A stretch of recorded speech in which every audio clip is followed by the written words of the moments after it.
On ne parle que de ça. Une enquête révèle comment l'État français fait de juteuses affaires sur le dos des fumeurs avec la complicité des fabricants de tabac et des buralistes. Mathieu Pechberti, bonjour. Bonjour. Vous êtes journaliste et auteur de cet ouvrage, L'État accro au tabac. Qu'est-ce qui vous a motivé pour faire cette enquête ? Écoutez, je me suis rendu compte qu'en France, quand on parle de tabac, on n'en parle qu'en termes de santé publique. Évidemment, ça provoque beaucoup de morts, 78 000 morts par an, pardon. Qui correspond à 200 morts par jour. 200 morts par jour, un mort toutes les 7 minutes, c'est le temps pour fumer une cigarette. Et je me suis rendu compte qu'on ne parlait jamais du cœur du sujet dans le tabac en France, c'est-à-dire l'argent, l'enjeu financier, et notamment pour l'État, qui gagne 14 milliards d'euros par an grâce aux ventes de cigarettes. Donc ces chiffres dont vous parlez, les 78 000 morts par an, c'est des chiffres qui sont affolants. Et pourtant, on a l'impression que rien n'est fait pour les faire baisser. Oui, si vous voulez, ces chiffres ne cessent d'augmenter depuis 20 ou 30 ans. Et on a le sentiment, en tout cas, que l'État ne fait pas grand-chose pour tenter d'enrayer ce nombre de décès par an. On a vu que sur les accidents de la route, beaucoup de choses ont été faites depuis 10 ans. Sur le cancer du sein chez les femmes également. Sur le cancer du sein, absolument. Cette année, à partir de cette année, il y aura plus de femmes mortes du cancer du poumon que du cancer du sein. Et donc, si vous voulez, on se rend compte que la puissance publique ne fait pas grand-chose pour enrayer ces morts et ces décès du tabac. Alors pourtant, il existe une solution dont vous parlez et qui serait d'augmenter très fortement le prix du paquet de tabac. Et pourtant, l'État ne le souhaite pas. Alors pourquoi ? Alors ce n'est pas une solution magique non plus, c'est-à-dire qu'elle a aussi des effets pervers. Mais ce qui est évident, c'est que plus les prix du tabac augmentent d'une manière forte, plus les fumeurs seront tentés d'être dissuadés. Or, ce que fait l'État depuis maintenant plus de 10 ans, c'est faire des augmentations, des petites augmentations de 20, 30 centimes qui sont finalement assez indolores pour les fumeurs, qui peut-être les premières semaines râlent un petit peu et diminuent leur consommation, mais au bout de 2-3 semaines, on se rend compte qu'ils réaugmentent leur consommation. Et ils font ces petites augmentations, donc non pas pour faire baisser le nombre de fumeurs, mais pour augmenter ou en tout cas protéger leur fameuse recette fiscale. Qui est de 14 milliards. 14 milliards d'euros qui sont indispensables pour combler le déficit, notamment de la sécurité sociale. Alors, en 2003, le plan cancer lancé par Chirac avait vu les prix augmenter de 40%, ce qui était considérable, et ça avait eu un impact sur la consommation. Pourquoi on n'imagine pas que de nouveau, on lance de nouveau cette augmentation et qu'un nouveau plan puisse permettre d'avoir une action sur la consommation ? C'est la vraie bonne question. Le gouvernement aujourd'hui de Manuel Valls, depuis le précédent de Jean-Marc Ayrault, et même les précédents sous la droite, n'ont pas voulu faire de nouvelles augmentations. Encore une fois, pour protéger les recettes fiscales du tabac, qui sont très importantes. En période de crise, c'est extrêmement sensible. On ne peut pas se permettre, en tout cas l'État raisonne comme ça, on ne peut pas se permettre de gréver ces recettes qui sont très importantes. Et qui aide d'ailleurs la branche maladie de la sécurité sociale, qui correspond à 8%, c'est ça, du budget ? C'est même 11%, du budget de la sécurité sociale. Donc si la sécurité sociale, pas du jour au lendemain, mais en quelques années se retrouve sans ces recettes, là le déficit sera bien plus important qu'il n'est aujourd'hui. Dans votre livre, on découvre, et c'est ce qui est le plus important et le plus choquant, les petits arrangements qui sont souvent à la limite de la légalité entre l'État, les fabricants cigarettiers, les buralistes. Vous parlez d'ailleurs d'un triumvirat harmonieux. Vous dites par exemple que les buralistes sont l'arme de guerre de l'État. Quelle est sa stratégie à l'État avec pas ses partenaires, mais en tout cas ses acteurs du monde de la cigarette? Écoutez, les buralistes, finalement, c'est assez simple.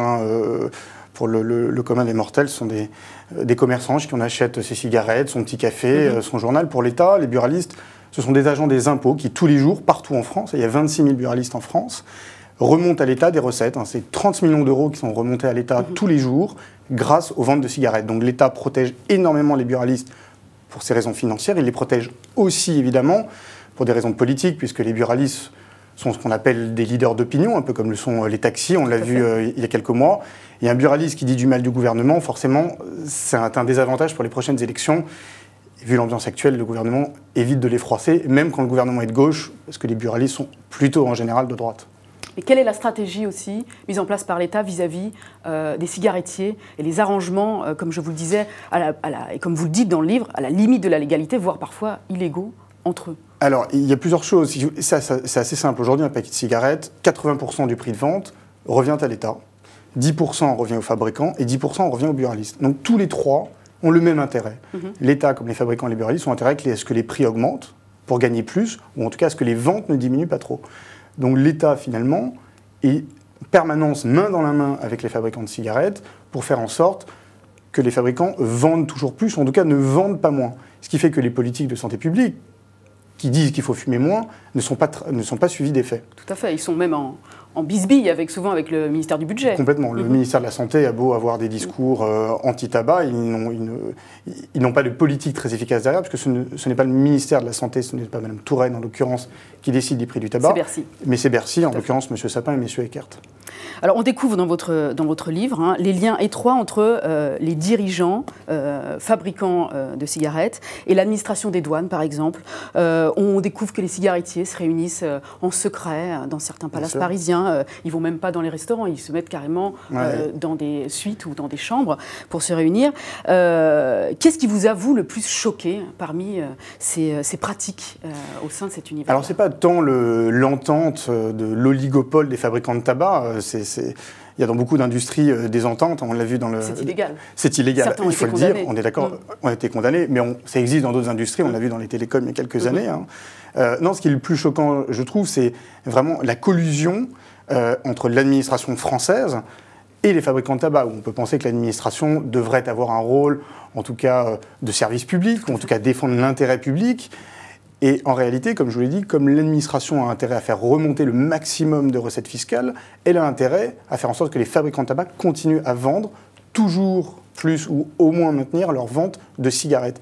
Ce qui fait que l'intérêt de l'administration française, des douanes, qui est à Bercy, est de favoriser les fabricants de tabac, de mettre en place des réglementations qui, en tout cas, de manière factice, les arrangent, en priorité. C'est quand même l'État qui tire les ficelles et qui impose aux cigarettiers de maintenir ou souvent de monter leurs tarifs, d'ailleurs, puisque eux, derrière, ils récupèrent sur la fiscalité. Absolument. Donc on peut dire que les cigarettiers, même s'il y a connivence, sont quand même pieds et poings liés avec l'État qui manage l'ensemble. L'État est totalement maître du jeu. Ça, c'est un point essentiel. En théorie, les prix du tabac sont libres. La prochaine augmentation dont on va parler en janvier 2015, qui sera de... Pour le moment, on ne sait pas, mais ça peut être 20-30 centimes. Mais il y a beaucoup de négociations actuellement, d'ailleurs. À peu près, voilà, c'est toujours une petite hausse. Ça fait partie de ces augmentations dont vous dites qu'elles n'auront aucun effet. Très peu. Voilà. Très peu, en tout cas, sur la consommation. Après, ça peut avoir d'autres effets.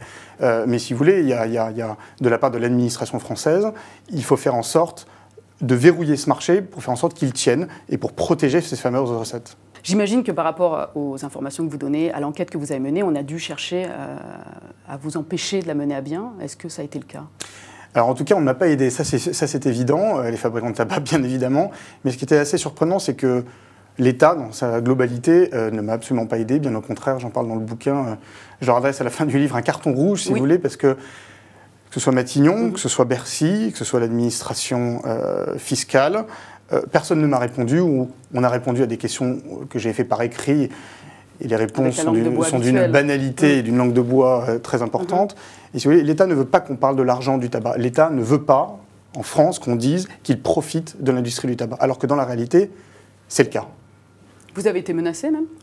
Non, je n'ai pas été menacé. Enfin, certains cabinets ministériels de ministres qui sont encore au gouvernement m'ont dit de faire attention à des plaintes en diffamation, mais ça ne m'a pas empêché d'écrire ce que j'avais à écrire. Alors par rapport à cette situation, on a l'impression que rien ne pourra bouger jamais. Est-ce que c'est votre sentiment ?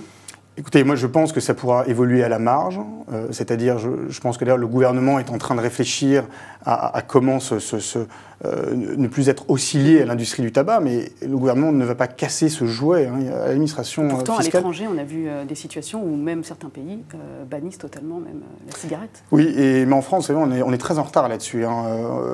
Effectivement on voit que dans certains pays, notamment anglo-saxons, les Anglais ont fait des progrès considérables en 10 ans dans la lutte contre le tabagisme. Les pays d'Europe du Nord... Je crois qu'ils ont réussi à baisser la consommation de moitié. Complètement, en 10 ans, ils ont eu des actions très très fortes sur les prix. Alors, ils sont peut-être facilités parce que la Grande-Bretagne est une île, mais enfin quand même, sur la contrebande. Mais en tout cas, la France là-dessus est très en retard. Et pour la simple et bonne raison que l'État n'a qu'un seul raisonnement quand il parle de tabac, c'est un raisonnement budgétaire et financier. Merci Mathieu Pechberti pour cette enquête qu'on recommande fortement aux internautes. Merci. Donc l'État accro au tabac aux éditions First. Merci beaucoup. Merci à vous. Et à bientôt. À bientôt.